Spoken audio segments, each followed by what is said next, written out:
여러분은 세상에 살면서 어떤 소리를 기억하고 있습니까? 엄마의 소리를 기억하죠.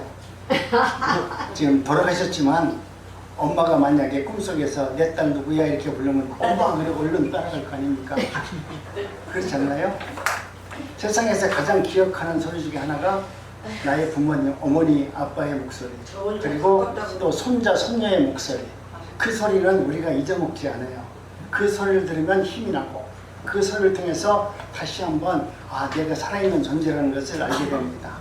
그런데 우리가 부족한 것은 뭐냐면 하나님의 부르심에 대해서는 별 관심이 없는 삶을 살고 있다는 거예요.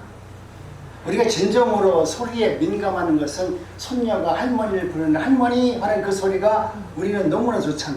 근데 우리가 진정으로 내 귀가 열려야 되는 것은 세상에 내 자녀들 세상의 소리가 아니라 하나님이 나에게 말씀하시는 그 소리가 내 귀에 들릴 수 있어요.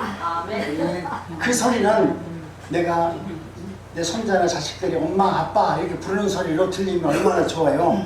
근데 하나님의 부름의 이 소리는 우리가 하나님에게 집중하지 아니하면 하나님의 말씀을 들어줄 수 있는 귀가 열려지질 않아요.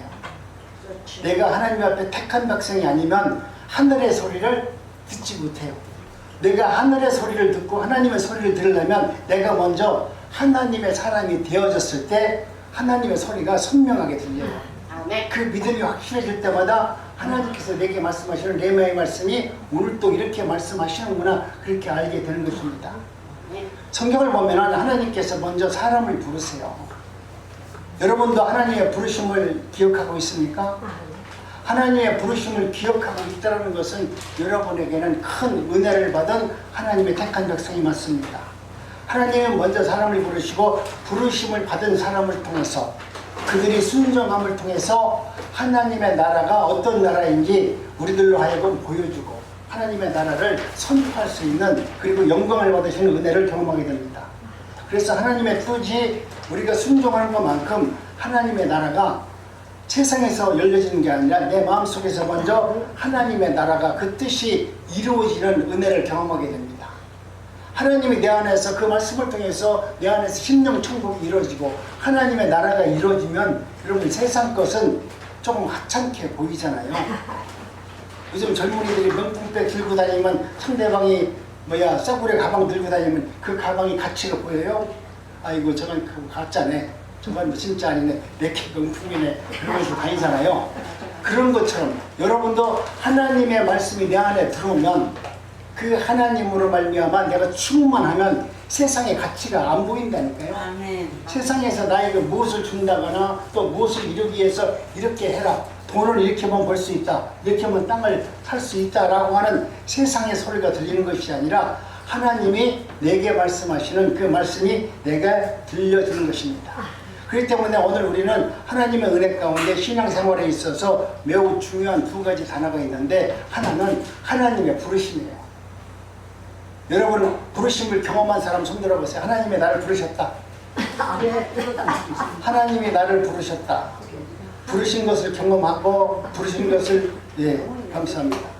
내가 우리가 반은 들고 반은 아직까지 안 들었어, 그죠? 나는 하나님의 부르심을 알지 못해도 하나님의 말씀을 듣기를 원하고 그 말씀을 통해서 내가 하나님의 부르심을 나도 경험할 수 있는 은혜를 달라고 하나님께 기도하시기 바랍니다. 부르심은 하나님께서 하시는 일이에요. 하나님께서 예수 그리스도를 통해서 내 딸들을 네가 세상에 나가서 불러라. 내가 택한 백성들이 이 땅에 지금 많이 있다. 그런데 내가 하늘에서 이놈들아 내가 내 딸이다 내 아들이다 얘기해도 이놈들이 안 믿어. 그러니까 예수님을 보내서 네가 가서 내 백성들을 찾아내라. 그래서 그들에게 하나님의 나라가 어떤 나라이고 하나님이 너를 왜 지명했고 택했는지 그것을 알 수 있도록 네가 온몸으로 보여주고, 이게 하나님의 자녀들은 이런 사람, 이런 믿음으로 살아가는 사람이 하나님의 택한 백성이다, 이것을 보여주라고 예수님을 이 땅에 보내주었습니다. 성경을 보면은 하나님께서 부르실 때 심심해서 사람들을 부르는 거 아니잖아요. 나라는 존재가 아무리 하찮하다 할지라도 하나님의 은혜 가운데 내가 부르심을 받았다라는 것은 하나님이 나를 통해서 할 일이 있다라는 거예요. 내가 아직까지 내 부르심을 알지 못했다는 것은 내가 하나님의 사람이 아직은 아니라는 거예요. 죄송한 얘기지만 내가 교회는 다녀도 하나님의 말씀에 순종하지 않고 하나님의 뜻을 알지 못하기 때문에 내 마음에 평안과 자유가 없어요. 내 안에 하늘나라를 품게 되면 세상의 가치보다도 놀라운 은혜와 내가 경험하지 못했던 새로운 신세계가 열려지는 겁니다. 내가 사람을 봐도 그동안은 내가 저분을 봤을 때 아이고 내가 저 십수를 내가 원수로 봤는데 아주 못된 사람으로 봤는데 내가 성령을 받고 나서 하나님의 내 안에서 성령으로 임재하다 보니까 저 원수 같은 사람이 가만히 보니까 내 스승이네. 야, 저분이 그동안 나를 가르치려고 얼마나 쓰임 받으면서 고생을 했을까. 나한테 맨날 가시같이 찔렀는데 그 사람이 그 가시같이 찔르면서 좋은 것도 아닌데 왜 나를 이렇게 찔렀을까. 내가 성령을 받고 보니까 그 사람이 하나님 앞에서 나를 찔러가지고 온전한 사람으로 만들려고 그를 도구로 사용하셨다라고 하는 그런 말씀이 은혜가 있게 되면 성령 받으면 왼수도 사랑할 수 있는 은혜가 됩니다. 여러분 은혜가 임하면 원수를 사랑할 수 있어요. 지금도 아직까지도 내 마음에 용서 못한 사람들이 있죠? 없나요? 없어요. 없어요? 권사님이 그래도 훌륭하시네. 아직까지 내가 사람을 보면 용서 못할 사람이 없으면 참 행복한 거예요. 근데 저는 용서는 한 것 같은데 근데 그놈만 만나면 그놈이 또 그렇게 나쁜 행동을 하면 내가 용서는 했다고 하더라도 나도 모르게 나도 죄성이 있는 인간이기 때문에 또 아이고 그렇지 저놈이 저게 변할 리가 있어? 내가 내 생각으로 그를 정죄하고 판단하는 모습도 내 안에 있다는 거예요.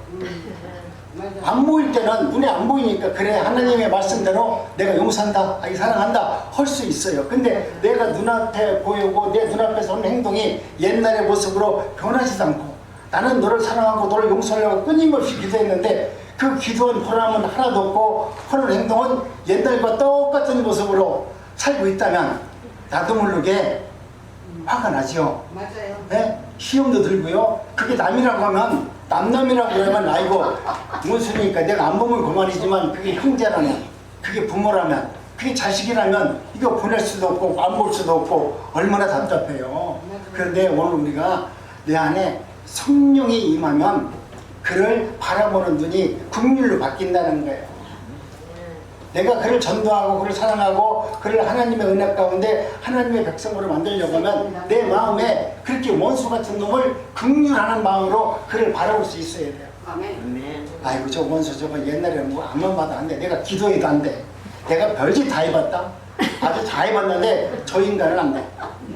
오늘 우리의 죄성이 그렇게 나를 만드는 거예요. 근데 하나님은 나는 못하지만 하나님은 변화시킬 수 있으라니까요. 아멘. 여러분 그 변화시키는 하나님을 여러분이 믿고 의지하고 그 부르심에 응답하면서 살아가면 하나님의 뜻을 우리가 눈으로 볼 수 있어요. 아멘. 그렇기 때문에 오늘 말씀의 은혜 가운데 내가 부르심과 순종이라는 이 부르심에 대해서 너무나 중요한 겁니다. 성경에서 내가 구원받았냐 안 받았냐는 둘째치고 간에 내가 먼저 하나님 앞에 부르심을 받은 거룩한 백성으로 예수님께서 성령을 통해서 나를 부르셨다는 것이 여러분이 믿음 안에서 성경 말씀 안에서 세상의 환경을 보고서 아 하나님은 나를 부르셨네. 나는 그동안 내가 하나님이 누구신가를 깨달아서 하나님의 부르심을 내가 알려고 노력했는데 그게 아니네. 하나님은 나를 구원하기 위해서 오셔가지고 지금도 부르시고 계시는 분이셨는데 내가 그동안 하나님의 부르심에 대해서 알지 못하고 천국이 있다라고 암만 말해도 그 천국이 뭔지 나에게 아무런 감흥도 없고 내 마음에 어떤 요동도 없고 야 천국이 내 안에 들었는데 이게 뭐야? 아무 감각이 없다라고 하면 여러분은 하나님의 사람이 아니에요. 천국이 내 안에 들었다라고 한다는 것은 천지가 동지할 일이에요. 세상에서 천국이 내 안에 들어왔어. 하나님의 나라가 내 안에 있어. 이 하나님의 나라로 말미암아 내가 보는 눈이 바뀌어진다니까요. 여러분이 성령 하는데 성령이 내 안에 임재하시면 여러분 사람이 달라져요. 아멘. 정말 미운 놈도 그런 대로 이쁘게 보여요. 내가 용서 못할 놈도 그래도 용서할 수 있는 마음이 조금 더 생겨요. 그래서 성령께서 내가 그 마음대로 그 말씀대로 순종하다 보면 그 순종이 이루어지면 이제는 완전한 용서를 할 수 있고 긍휼로 여겨볼 수 있는 눈을 하나님이 허락하여 주는 것입니다. 부르심은 하나님께서 하시는 일이고 여러분이 부르심을 받았다는 하면 하나님 앞에 여러분도 할 일이 있어요. 나를 불러주셨는데 나는 어떻게 할까요? 내가 열심히 막 어떻게 봉사할까요? 교회에다 헌금도 많이 내고 집도 바치고 그래야 되나요? 여러분 그것이 아니에요. 하나님이 우리에게 나를 부르셨다면 하나님이 요구하시는 것은 단 한 가지, 순종이에요. 네가 지금 생각하는데 하나님의 성경의 말씀을 들어보니까 도대체가 이해가 안 돼. 이 말씀대로 살아오면 내가 쫄딱 망할 것 같아. 이렇게 하면 내가 부자 되는 방법이 아닌 것 같아. 돈을 벌어서 전부 다 이웃을 나눠주라고 하는데 그렇게 해서는 나는 그럼 뭐야? 일해가지고 남 나눠주고 내가 공부해가지고 다른 사람에게 내 공부 지식을 공짜로 나눠주고 이게 뭐야? 나는 배웠으니까 이 배운 것을 가지고 나는 세상에서 사람들을 다스리고 그를 통해서 내가 명예도 얻고 권세도 얻고 그렇게 하려고 내가 죽도록 고생했는데 하나님은 네가 가진 것, 네가 배운 것, 네가 가지고 있는 물질 이웃을 위해서 써라고 말하니까 아이고 이거 손해잖아. 손해죠. 무지개 손해요. 그런데 여러분이 저를 보시고요. 우리 교회를 보시면 알아요. 우리 교회는 지금 25년 동안 끊임없이 버는 것도 없어. 네? 버는 것도 없어. 죄송한 얘기지만 우리 어르신들이 딴 교회나 어르신들이 뭐 어떻게 줄 몰라도 우리 교회에서 어르신들이 그렇게 헌금도 많이 안 해. 여러분들이 하는 것 갖고는 이 교회가 절대로 운영이 안 돼. 근데 25년 동안 하나님은 우리가 끊임없이 내가 가진 것, 내 열정, 내 삶을 하나님 앞에 내어드렸는데도 불구하고 하나님은 오늘도 이 교회를 지켜주시고 여기에 들어오시는 모든 분들에게 하나님의 은혜와 자비를 베풀 수 있는 성령의 기회로 하나님이 만들어 사용하고 있다는 이 사실 앞에 여러분이 이것을 믿음으로 볼 수 있는 은혜가 있기를 원합니다. 여러분이 다른 사람 보지 말고요. 나를 보지 말고요. 나를 보니까 나는 그렇게 하면 못 쏠 것 같아. 근데 알고 구조할게요. 목사님과 사모님 보니까 저분들은 도대체 어떻게 사는 거야? 월급은 누가 주나? 나는 월급을 25년 동안 한 번도 안 받았어. 그래도 월급 안 받은 사람처럼 안 생겼죠? 네? 그래도 내 목사치고는 깨끗하게 보이잖아요. 아닌가요? 아니 월급을 못 받아가지고 뭐 그러면 목사님이 좀 호름하고 힘들어야 되는데 그런 모습이 없잖아요. 돈을 안 주는데도 월급을 못 받는데도 우리 어르신들을 손목을 잡고 다니는데도 불구하고 나에게는 내 안에 뭐가 있어요? 성령께서 주시는 천국이 있어요. 하나님의 나라를 본 확실한 믿음이 있어요. 그렇기 때문에 무엇을 하든지에 대해서 내가 요동하지 않고 하나님의 말씀을 붙들고 사랑합니다. 여러분들 이 부르심 앞에 순종할 수 있는 은혜가 있기를 원합니다. 먼저 부르심을 받은 사람은 먼저 내가 누구인지 알아야 돼요. 나라는 존재를 알아야 돼요. 소크라테스가 네 자신을 알라 그랬잖아요. 나를 알아야 된다니까. 1절 말씀을 보니까 바울은 뭐라고 말했냐면 예수 그리스도의 종된 바울은 사도로 부르심을 받아 하나님의 복음을 위하여 택정함을 입었나니 본인이 누구인지 알았잖아요. 그렇기 때문에 바울은 자신을 세 가지로 소개하는데요. 뭐라고 말했냐면 첫째는 나는 예수 그리스도의 종으로 부름을 받았습니다. 사도로 부르심을 받은 사람입니다. 그리고 복음을 위해서 택정함을 입은 하나님의 백성입니다. 이렇게 이야기를 하는 거예요. 자기가 하나님께서 나를 부르신 그 순서가 너무나 중요하지만 먼저 자신의 직분을 자랑하지 않잖아요. 하나님이 내가 세상을 살 때 내가 공부도 많이 했고 율법적 모든 것을 다 통달했고 지식이 있고 권세가 있고 능력이 있기 때문에 하나님은 나를 택하셨다 말하지 않잖아요. 그것을 나는 배설물로 여기고 하나님이 나를 부르심 앞에 내가 순종하는 것을 말하면서 나는 자신의 직분을 잘하지 아니하고 나는 하나님께서 나를 불러주신 그 사도라는 그 명분 앞에 너무나 감사합니다. 자신을 내려놓는 그런 말을 하는 것입니다. 오늘 우리는 은혜 가운데 저와 여러분들도 이 부르심 앞에 하나님도 나를 부르셨다니까요. 여러분도 부르셨다니까요. 여러분을 부르지 않으면 여기 와서 내 목사님 얘기를 여기서 왜 들어요? 세상에 나가서 돈 버는 얘기도 들어야 되고 세상에 나가서 좋은 할아버지 만나려고 또 노력도 해야 되고 또 뭐 할아버지랑 손잡고 어디 놀러갈 생각도 하고 그럴 거 아니에요? 막걸리도 한 잔 먹어야 되고 이렇게 바쁜 세상에서 왜 이 중요한 시간에 교회에 와가지고 여기 와서 하나님의 말씀을 듣냐 이거예요. 이것은 하나님의 택한 백성이 아니면 하나님의 성전 앞에 하나님의 교회 앞에 이 예배당 안에 들어와서 하나님을 찬양하고 예배 드릴 수가 없어요. 단지 내가 하나님의 그 부르심이 있는데도 불구하고 내가 아직도 세상 것이 내 머리에 차 있다 보니까 그 부르심을 내가 못 듣는 것 뿐이에요. 나를 내려놓는 하나님의 음성이 들려지기를 원합니다. 그렇기 때문에 오늘 우리는 하나님의 부르심을 받았다면 저와 여러분들도 하나님 앞에 이런 질문을 할 수 있어야 돼요. 하나님, 내가 교회 다니는데 목사님이 설교하니까 부르심에 대해서 알아야 된다고 말하는데 나는 다녀도 이거 아무것도 모르겠어요. 이게 무슨 말인지 이해도 안 돼요. 그러면 여러분 입으로 따질 수는 있잖아. 여러분이 잘 따지잖아요. 남편이 잘못하면 당신이 그랬어. 이거 아니잖아. 따지기 좋아하잖아요. 그러면 나도 내가 교회를 다니면 하나님이 누구인지 모르면 하나님 앞에 한 번쯤 따져보는 거 아니에요? 하나님, 내가 하나님의 거룩한 백성이라고 내가 됐는데 교회는 나오는데 왜 성령이 누군지 나는 모르겠어요. 하나님의 말씀을 들어도 그 말씀이 내 귀에 들려주지도 않아요. 왜 그래요? 하나님 앞에 한번 물어보세요.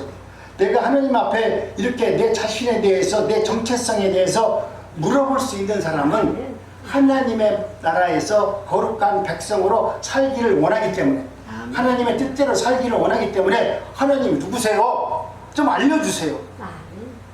내가 하나님을 붙들고 한번 부르짖어 기도해 보세요.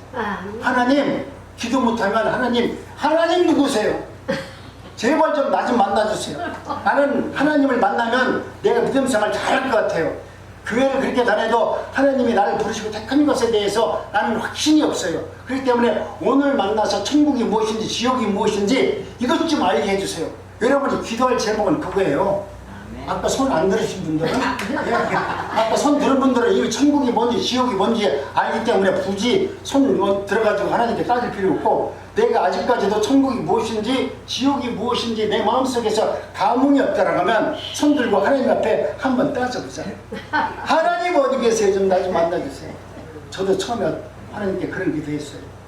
신앙생활은 하나님을 이용해서 내가 무엇인가 잘 되는 것을 바라는 것이 신앙생활이 아닙니다. 신앙생활은 하나님 앞에 내 뜻을 내려놓고 그 말씀 앞에 굴복하는 것이 신앙생활의 본질입니다.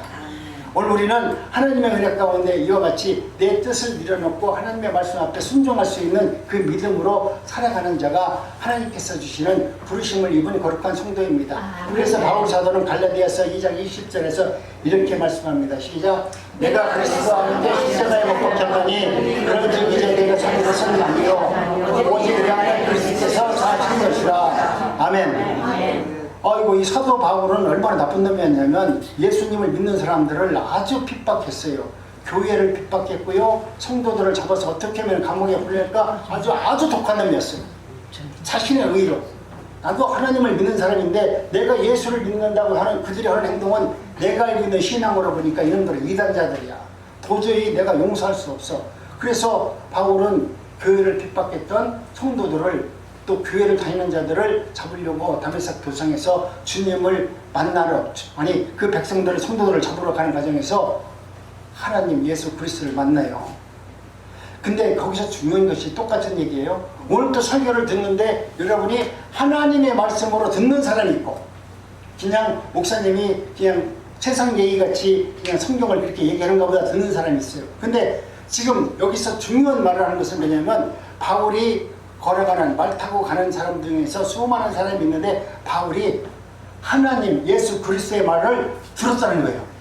다른 사람은 다 못 들었어. 그런데 오직 사울만이 하나님 예수 그리스도의 음성을 들어요. 사울아, 사울아, 어찌하여 나를 핍박하느냐, 그 소리를 들어요.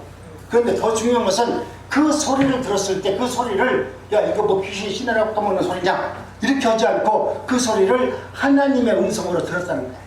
아멘. 여러분, 오늘 우리가 내가 노력해서 뭔가를 하나님의 말씀을 깨닫는 것이 아니라 하나님께서 나에게 무슨 레마의 말씀을 주면 하나님이 이것이 하나님의 말씀이라는 것을 깨닫게 해준다니까요. 아멘. 여러분, 그렇게 전적으로 하나님을 의지하면 하나님의 나라가 내 안에서 살아 역사하는 것을 경험하게 됩니다. 바울은 하나님을 찾는 것이 아니라 먼저 하나님께 그 부르심이 무엇인가를 늦게나마 경험하게 됩니다. 이런 부르심 때문에 우리는 우리의 자격이 아니라 하나님의 주신 은혜로 지금 사울이 하나님의 뜻을 이뤄가는 종으로 쓰임을 받기 시작합니다. 우리가 하나님을 택한 것이 아니라 하나님께서 우리를 택해서 먼저 세우셨다는 것을 기억하시기 바랍니다.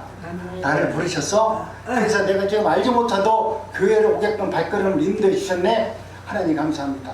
나는 아직도 하나님의 음성이 안 들려요. 그렇지만 이제는 하나님 내가 오래 다녔어요. 10년 다녔어요. 그런데도 그 음성을 못 들으면 여러분 여기에 가만히 있지 말고 이제는 하나님께 한번 따져봐요. 내가 10년 다녔는데 하나님 어떻게 해서 하나님 어떤 능력도 없는지 어떻게 나에게 하나님 어떤 분이 보여주지도 않아요. 네? 내가 10년 다녔어요. 내가 10년 다녔는데 이 자리가 내 자리에 비켜. 여러분 이건 잘하잖아. 그죠? 내 자리에 앉으면 내가 10년 다녔는데 여기 교회에서 내가 이 자리에 내 자리에 비켜 소리 잘해. 그러면 하나님한테도 따져봐야 될 거 아니야.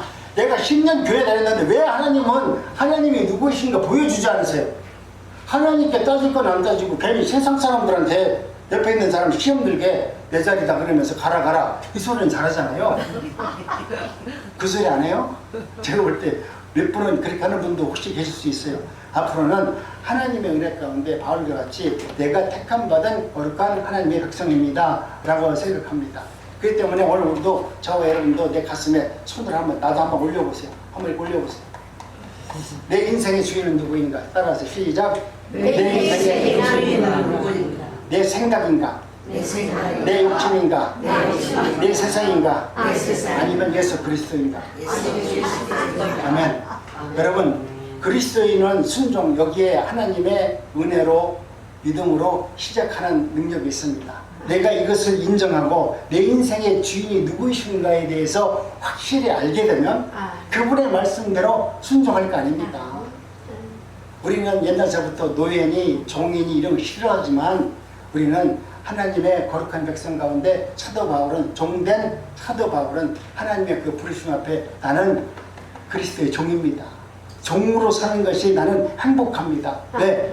자신의 정체성이 누구인가를 알기 때문에, 그것을 내가 눈으로 봤기 때문에, 믿음으로 내가 경험했기 때문에 하나님이 예수 그리스도가 나를 불러서 어느 곳으로 나를 보낸다 할지라도 그 부르심 앞에 순종하지 않고 원망하지 않고 하나님 내가 순종합니다. 그러면서 나가는 바울을 우리는 보게 됩니다.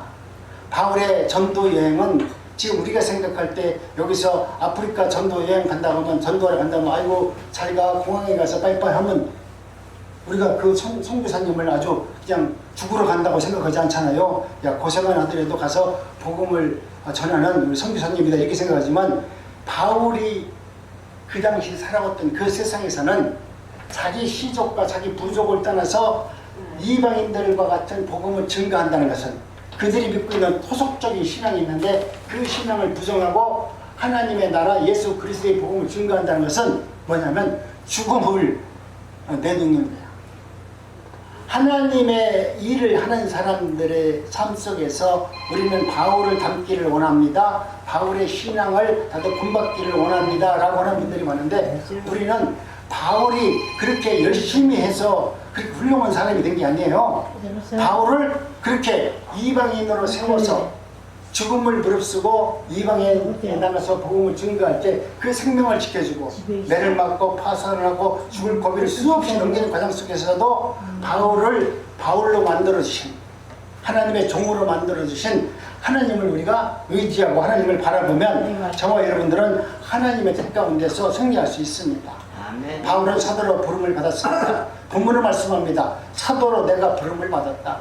바울은 스스로 내가 사도가 된 것이 아니라 자기가 원해서 선택한 직업도 아니었습니다. 그런데 하나님께서 부르셨다.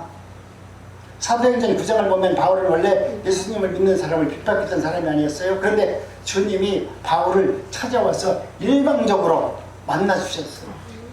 바울은 우리 예수님 만나가지고 인생 아주 망친 사람이야. 우리 육신의 눈으로 봤을 때, 영적인 눈으로 봤을 때는 가장 위대한 믿음의 복음을 전하는 종으로서 택함을 받았지만 우리가 눈으로 봤을 때 바울의 혹시 가족들이 있었다면 가족들이 바울을 봤을 때 바울은 세상에서 가장 쫄딱망한 사람이에요. 왜 그렇습니까? 자기는 서울대학교에 나왔잖아요. 그 당시 가브리엘 그 휴화에서 수학한 사람인데 가장 우수한 성적으로 졸업했고 모든 것을 가지고 있었던 그런 능력, 율법에 통찰한 사람이었고 모든 것을 다 이룬 사람이었는데 예수를 만나기 전에는 그렇게 떵떵거리고 살았던 사람이 오늘 갑자기 예수를 만났어요. 그것도 오랫동안 믿은 것도 아니야. 예수님을 만나고 나서 불과 20일 만에 자기가 모든 것을 다 휘시르고 돌이키잖아요. 여러분, 이와 같은 천지진동할 일이 지금 바울의 삶 속에서 일어납니다. 오늘 우리도 하나님의 은혜 가운데 저와 여러분들도 이제는 주님을 만나면 세상의 모든 가치를 내려놓고 하나님의 말씀을 붙들고 살 수 있는 은혜를 주는데, 우리가 하나님의 은혜를 받은 사람은 내가 살아가는 본 목적이 뭐냐면 그냥 예수 믿고 아멘 찬양하고 할렐루야, 여러분 이것이 아니라 나도 예수님이 나를 위해서 내 죄를 위해서 십자가에서 피 흘려 죽으셨던 것처럼 나도 예수를 믿는 저와 여러분이라면 우리도 우리의 피 흘림도 십자가에 못 박혀서 예수님과 같은 그런 삶을 살아냈을 때 하나님이 주시는 구원의 능력과 하나님의 삶이 내 삶 속에서 이루어지고 있음을 말해주고 있습니다. 그렇기 때문에 오늘 우리는 하나님의 은혜 가운데 하나님의 뜻 가운데 살아가는 저와 여러분들은 나를 부르신 하나님은 아무런 목적 없이 나를 부르신 분이 아니다. 그래서 사도행전 9장 15절에 주님께서 아나니에게 이렇게 말합니다. 시작. 가라. 이 사람은 내 이름을 이방인과 임금들과 이스라엘 자손에게 전하기 위하여 택한 나의 것이다. 아멘. 바울이 예수님을 만난 다음에 첫째, 눈이 어두워졌어요. 눈꺼풀을 가려가지고 세상을 보지 못하게 만들었어요. 내가 눈으로 세상을 똑똑히 보면 세상이 너무 좋은 것이 있기 때문에 세상으로 나갈 수밖에 없는데 예수님은 먼저 바울에게는 눈을 가려놨어요. 근데 저는 예수님을 만나니까 저는 눈을 가려놓지 않고 저는 주님이 나를 만났을 때 내 생각을 가려놔버렸어요. 바울에게는 눈을 가렸지만 저는 주님을 만났더니 주님이 나를 내 머릿속에 있는 생각을 싹 지워버렸어요. 나는 이 경험을 3번 했어요. 너무나 똑똑하게 3번을 했어요. 그렇기 때문에 주님을 인정하지 않을 수가 없어요. 아멘. 내가 세상에서 제일 끊기 어려웠던 담배를 그렇게 끊었고, 내가 콜라를 한 40년, 50년이다. 50년 동안 하루에 5병을 먹던 콜라를 내가 얼마 전에 딱 끊었어. 그런데 하나님께서 나를 끊어주는 방법이 내가 기도해서 끊은 게 아니라니까요. 뭐 우리 집사람이 나를 위해서 기도해서 끊었다, 어떤 분들이 그렇게 얘기하는데 그렇게 얘기하면 그분을 헛소리 하는 거야.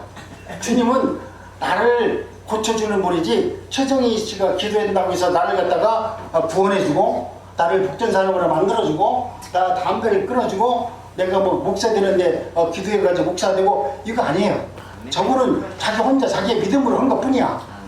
그것은 나하고 아무 관계 없어요. 근데 하나님은 내게 찾아오셔서 나에게 실제로 말씀하셨고 부르셨고 아멘. 또 그리고 그 일을 할 수 있도록 내 생각을 싹 없게 해준 거예요. 콜라 생각이 안 나요. 아멘. 옛날에 집에 가면 콜라를 끓여 먹으려고 하면 기분이 좋았어. 여러분 냉장고 얼마나 좋아. 뭐 누구 말대로 뭐 알코올 중독자가 뭐 소주 보면 기분이 좋듯이 나도 콜라를 보면 기분이 좋았다고. 근데 지금도 냉장고에 콜라가 몇 개 들어있는데도 일부러 구경만 하고 있어. 내가 정말 내가 콜라를 끓은 놈인가 아니면 가짜로 끓은 놈인가, 하나님이 정말로 그렇게 해주셨는가 하나님 앞에 지금 시험하고 있어. 왜? 그러면서 콜라를 매일 보면서 안 먹고 있으면서 오늘도 안 먹었네, 어제도 안 먹었네. 여러분 그렇게 하면서 하루하루를 하나님 앞에 감사하면서 하나님의 은혜를 경험하면서 살아가는 자가 되었습니다. 아멘. 여러분 이제는 하나님의 은혜 가운데 저와 여러분들도 자신의 계획으로 내 믿음으로 하나님의 사람으로 여러분을 부르신 것이 아니라 하나님께서 부르시고 택했기 때문에 내가 하나님의 나라와 천국을 내 마음속에 소유하지 못했다 할지라도, 천국과 지옥이 있다라고 믿어지지 않는다 할지라도 하나님은 나를 택하시고 부르셨습니다.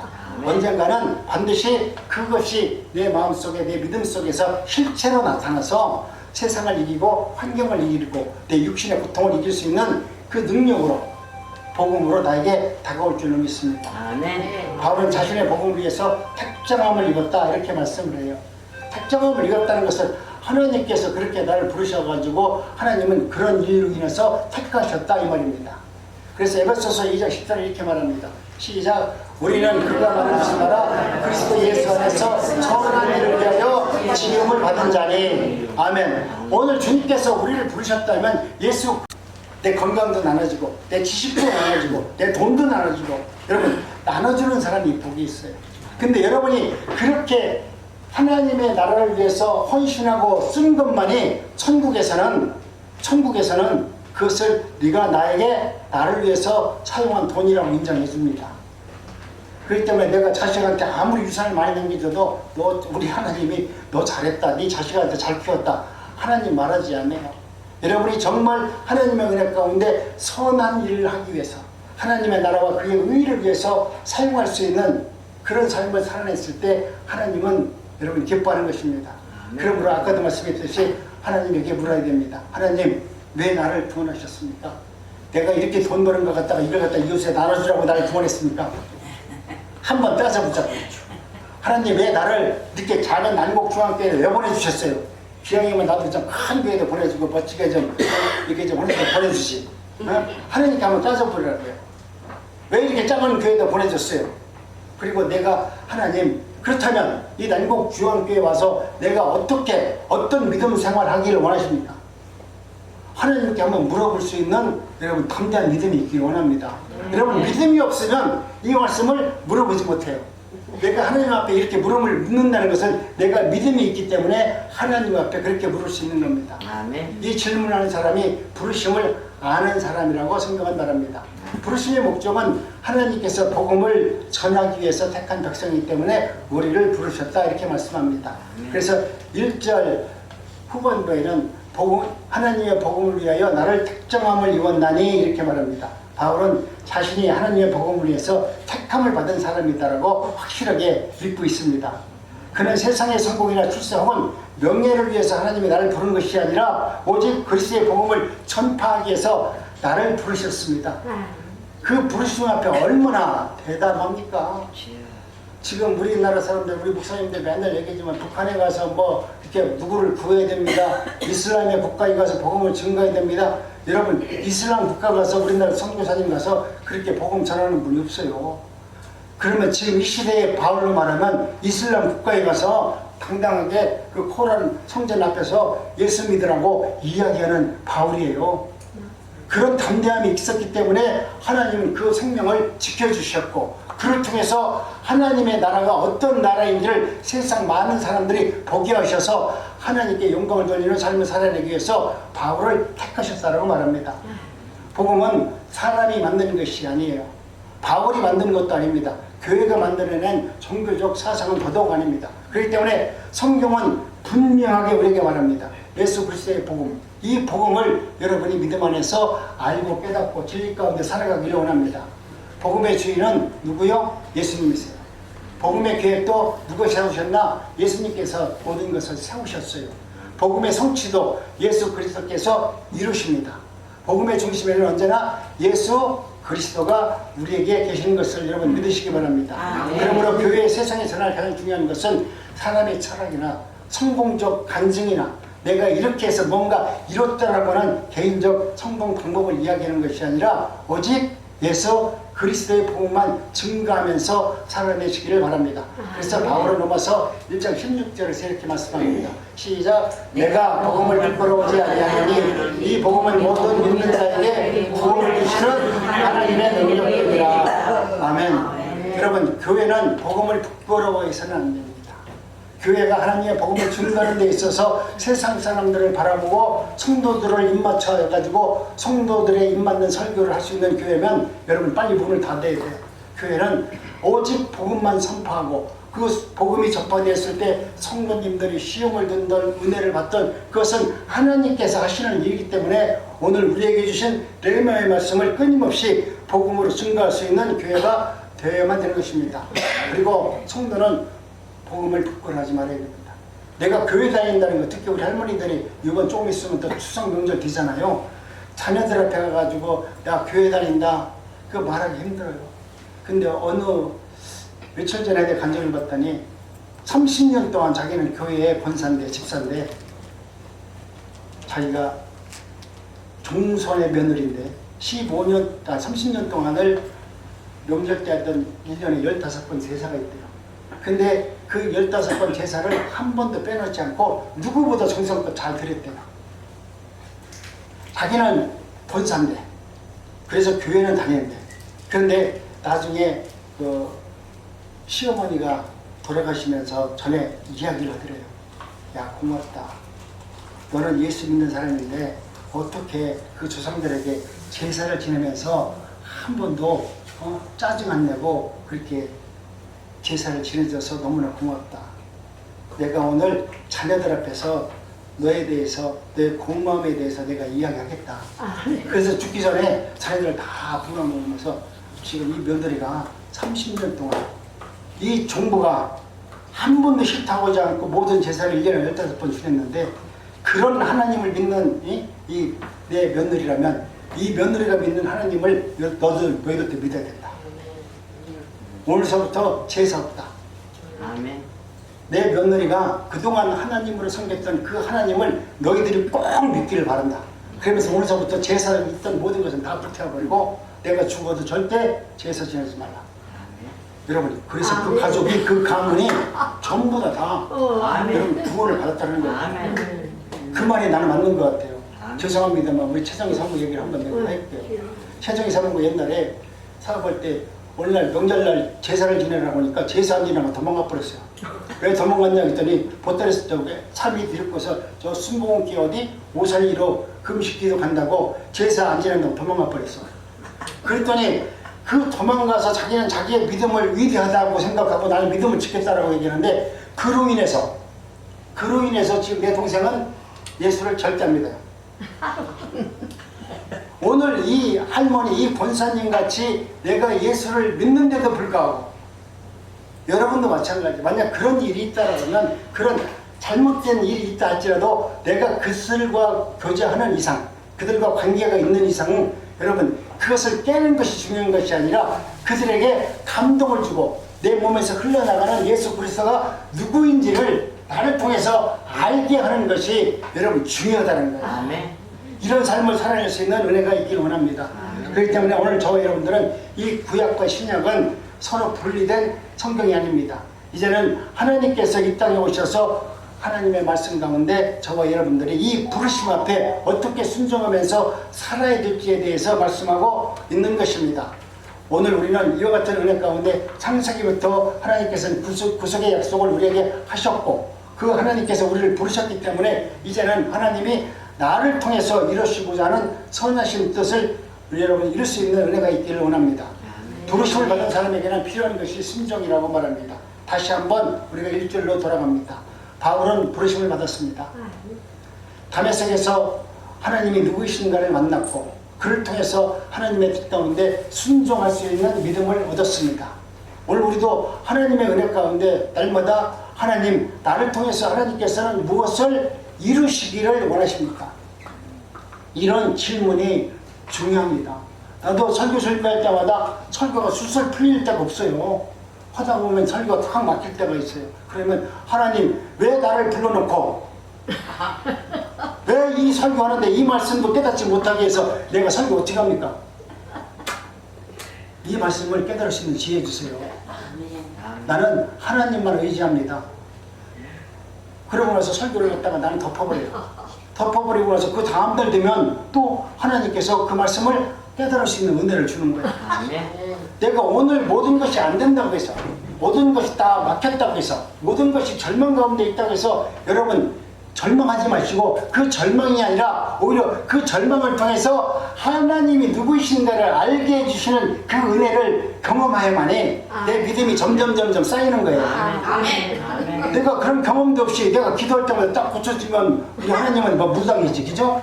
비나이다 하면 고쳐주는데, 근데 우리는 하나님이 내가 아무리 기도해도 안 도와주잖아요. 안 도와주는 것도 은혜고, 내가 말씀을 준비하는데도 그 말씀이 탁 맥혀서 안 들어주는 것도 은혜입니다. 기다리다 보면 때가 되면, 내가 설교하려고 하면, 내가 이 말씀을 붙들고 설교하려고 하면 하나님은 그것을 알게 주는 것입니다. 성경에 기록된 하나님의 약속과 역사 가운데 이루어진 것은 바로 믿음의 성취입니다. 여러분들도 오늘 하나님의 은혜 가운데 날마다 나를 부르신 하나님이 누구신지를 알기 때문입니다. 그래서 디모데 후서 4장 7절에서 이렇게 말씀합니다. 한번 합독합니다. 시작. 나는 선한 싸움을 싸우고 나의 달려갈 길을 마치고 믿음을 지켰으니. 멋진 말이잖아요. 내가 세상을 살면서 선한 싸움을 싸웠대요.